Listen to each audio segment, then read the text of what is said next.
Հետաքրքիր է չէ կյանքը։ Մարդ կարող է անդադար կատարյալ երջանի գերեվացող,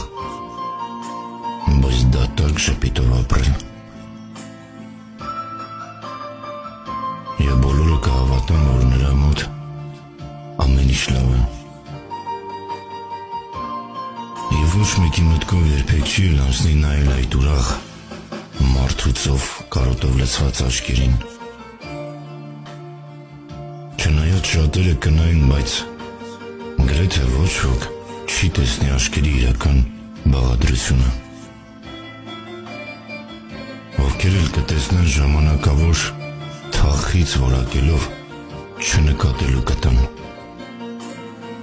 Բայց կարոտը ժամկետ և դիմադրողականություն չի հարցնում։ Կարոտը մեր օրերում մարդկանց երակներով է հասնում սիրտ,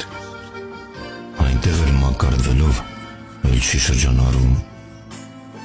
մնում է միշտ սրտում։ Մարդիկ կարծում են, թե կարոտը դա ժամանակին ունեցածը չգնահատելու արդյունք է։ Վստահեցնում եմ ձեզ, ոչ միշտ ես հասցնում ունենալ, որ գնահատես։ Այս դա է խնդիրը, որ մարդ իր հպարտությունը չգնահատելով անդադար կարոտում է մեկին,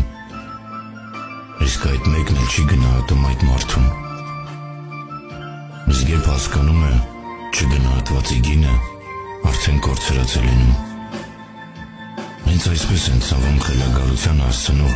հիվանդ կարոտները։ Կարոտը ամենաանբուժելի և տառապանքողի հիվանդությունը։ Եթե գիտեք, որ կարող եք, ապա թույլ մի տվեք, որ ինչ-որ մեկի կարոտախտը ձեր աչքերի հիշողությունն ունենա։